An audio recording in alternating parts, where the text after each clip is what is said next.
ભગવાન શ્રી કૃષ્ણના લીલા ચરિત્રો હાલે છે.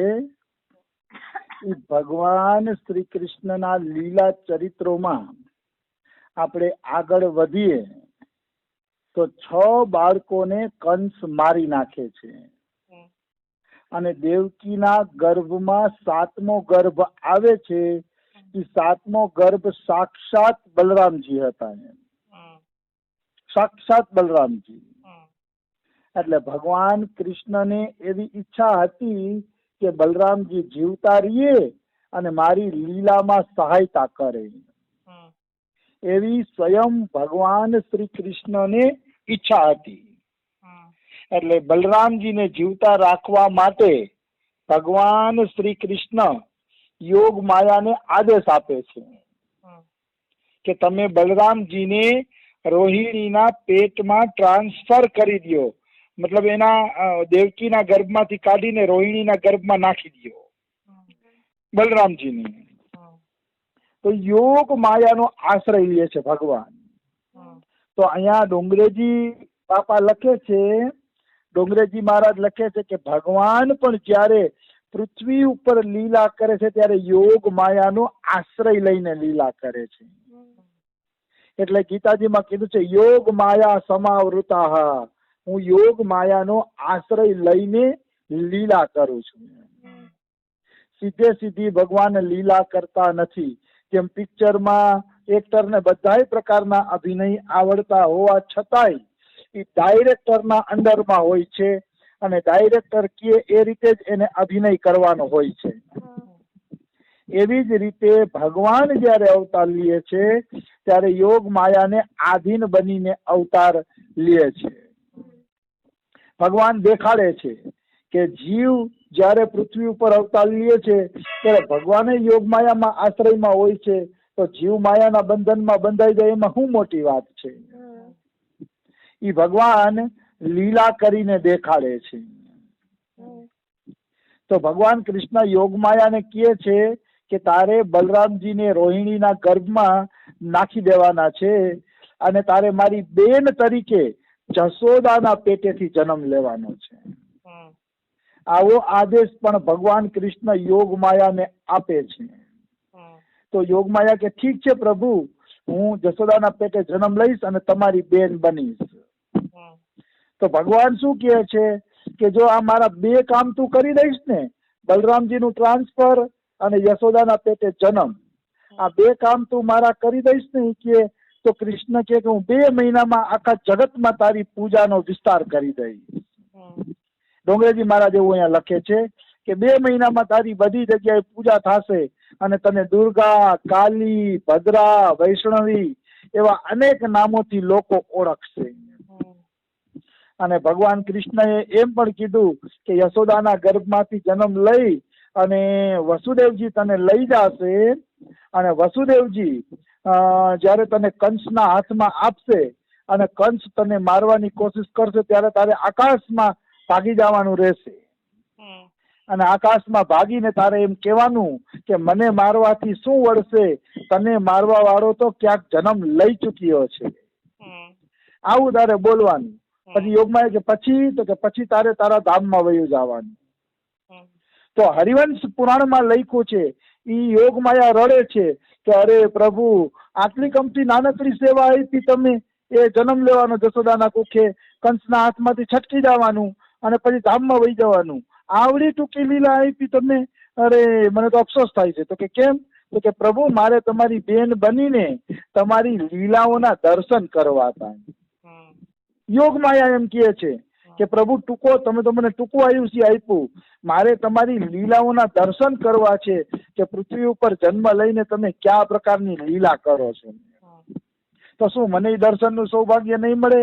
તો કૃષ્ણ કે ખરેખર તારે મારી લીલાના દર્શન કરવા છે? તો કે હા. તો કે જાઓ, 11 વર્ષ ને 52 દિવસ પછી હું પાછો આવીશ ને ત્યારે રોહિણીના ગર્ભમાંથી તમે પાછા સુભદ્રા તરીકે અવતાર લેશો.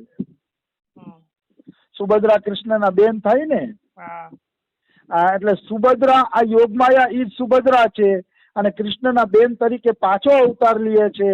રોહિણીના પેટેથી, અને પછી કૃષ્ણ લીલાના દર્શન કરે છે. કહેવાનો ભાવ શું છે કે કૃષ્ણ ભગવાન પૃથ્વી ઉપર લીલા કરવા આવે ને તો બધા દેવી દેવતાઓને ઈચ્છા થાય છે કે અમે એના દર્શન કરીએ. જેવી રીતે એક ને એક જ હીરો હોય છતાં એની કોઈ નવી પિક્ચર લાગે ને તો માણસોને લાલસા જાગે છે કે આ નવી પિક્ચરમાં એને શું શું કર્યું હશે, શું અભિનય કર્યો હશે, શું લીલા હશે, આપણે જોવા જઈએ એમ. એવી જ રીતે કૃષ્ણ તો કૃષ્ણ જ છે, બધા કૃષ્ણને જાણે છે, પણ જયારે કૃષ્ણ અવતાર લે છે ત્યારે બધાના મનમાં એક ઉત્સુકતા જાગે છે કે આ અવતારમાં કૃષ્ણ શું લીલા કરશે, શું નવીન લીલા દેખાડશે. આ બધી, અને કૃષ્ણ હરેક જગ્યાએ અવતાર લે છે ત્યારે કઈક નવીન અને નવીન લીલા કરે છે, કઈક નિત નૂતન લીલા કરે છે ભગવાન શ્રી કૃષ્ણ. એટલે ભગવાન શ્રી કૃષ્ણ માટે કહેવાનું છે, દિને દિને નવમ નવમ નમામિ નંદ સંભવમ. દિવસે દિવસે કૃષ્ણની લીલા નિત નવીન હોય છે. અને આ કૃષ્ણ સ્તોત્ર જે છે ને, ભજે પ્રજે કમંડલમ સમસ્ત પાપ ખંડનમ સુભક્ત ચિત્ત રંજનમ સદેવ નંદ નંદનમ.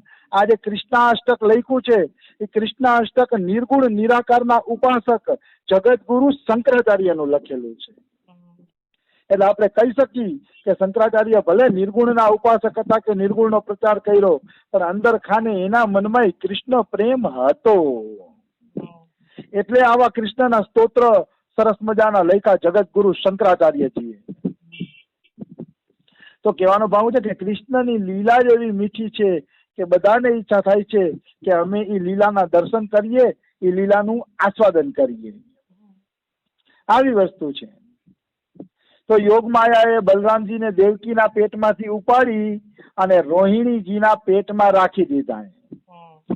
રોહિણીજીને ગર્ભર્યો છે, 9 માસ પરિપૂર્ણ થયા છે, અને 9 મહિના પછી ભાદરવા મહિનાની શુક્લ પક્ષ એટલે અંજવાળા પક્ષની છઠ્ઠી તિથિએ મધ્યાહન કાળમાં બલરામજીનો જન્મ થાય છે.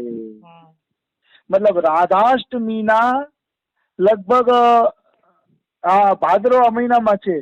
રાધાષ્ટમીના 2 દી પહેલા હોય છે, કૃષ્ણ અષ્ટમીના 2 દી પહેલા હોય છે. મને ખાસ ખબર નથી. મારા પપ્પા ઉજવતા બલરામજીનો જન્મ દિવસ, અને બલરામજીના જન્મ દિવસમાં મારા પપ્પા ભાંગ બનાવતા. ભાંગ એટલે ઓલા નશાવાળી ભાંગ નહીં, સાદી ભાંગ બનાવતા. કારણ કે બલરામજીને ભાંગનો શોખ હતો થોડોક, બલરામજી પી લેતા ભાંગ ને એવું. પણ હવે એ તો શેષનાગનો અવતાર છે, એની લીલાને આપણે શું સમજી શકીએ, એટલે એમાં આપણે ધ્યાન દેવું જોઈએ નહીં. આવી વસ્તુ છે. પણ બલરામજી માટે મારો પર ભાંગ બનાવતા એ મને આજે પણ યાદ છે. તો બલરામજી મહારાજનો જન્મ થયો છે, દાઉજી મહારાજ પ્રગટ થયા છે, અને વ્રજમાં હરખ હમાતો નથી, કારણ કે બલરામજી તેજસ્વી છે, સુંદર છે, એટલે વ્રજમાં પણ સુંદર હરખ છવાઈ ગયો છે. પણ અહીંયા લખે છે બલરામજી મહારાજે આંખ બંધ કરી દીધી છે.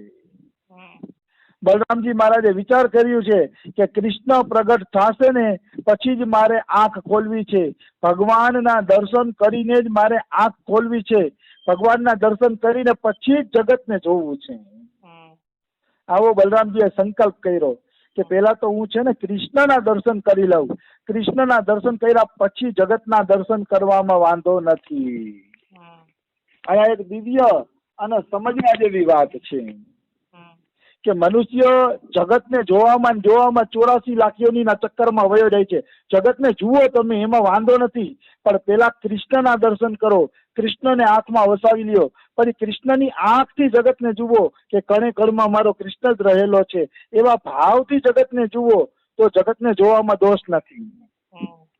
પણ મનુષ્ય શું કરે છે, કૃષ્ણને આંખમાં વસાવતો નથી અને પોતાની આંખથી જગત જુએ છે કે કેવો સરસ બંગલો છે ને કેવું સરસ મકાન છે ને કેવી સરસ મારુતિ છે ને પોતાને સુખ મળે એટલા માટે જગતને જુએ છે. તો ઈ તમારા બંધનનું કારણ છે. પેલા કૃષ્ણને આંખમાં વસાવો અને કૃષ્ણની આંખથી જગતને જુઓ તો કોઈ વાંધો નથી. તો બલરામજીએ નક્કી કર્યું કે કૃષ્ણને જોઈને જ પછી જગતને જોવું છે. તો ડોંગરેજી મહારાજ શું કે તમે જેને આંખ આપો છો એને મન આપવું જ પડે છે. આંખ એવી વસ્તુ છે કે જો આંખ તમારી ક્યાંય ફસાઈ ગઈ તો મન પણ તમારું ફસાઈ જવાનું છે. એનું હું ઉદાહરણ આપું. માનો તમે બજારે શાકભાજી લેવા ગયા અને સારામાં સારી સાડી લટકતી જોઈ કે સારામાં સારી મારુતિ કાર જોઈ લીધી તમે, તો તમે આંખ આપી દીધી. આંખ આપી દીધી એટલે મન આપવું જ પડશે. પણ તમે ઘરે પહોંચી જશો ને તો એ મન એનું ચિંતન કરશે કે ઓલી દુકાનમાં હાડી બહુ હારી લટકતી હતી, ઓલી જગ્યાએ મારુતિ બહુ સરસ મજાની ઊભી હતી. જો એ મન ગયું, પછી તમે ઘરે આવી ગયા તો શરીર ઘરે આવી ગયું છે, આંખે તમારા ઘરે આવી ગઈ છે, પણ તમારું મન છે ને ઓમાં અટકેલું છે. એટલે ડુંગરેજી મહારાજ સાચું કહે છે કે આંખ કોઈને આપો નહીં. આંખ આપશો તો મન દેવું પડશે, દેવું પડશે ને દેવું જ પડશે.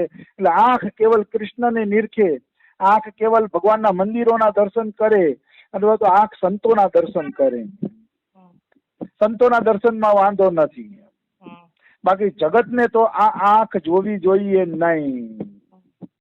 તો એટલા માટે બલરામજી આંખ નથી ખોલતા કે આંખ ખોલીને જગતને જોઈ લઈશ ને તો મારે મન જગતને દેવું પડશે. તો યશોદા માતાને ભય લાગ્યો. યશોદા માતાને એમ થયું કે આ બાળક તો બહુ સુંદર છે, દેખાવડું છે, બધી રીતે યોગ્ય છે, તો પછી આ બાળક આંખ કેમ ખોલતું નથી?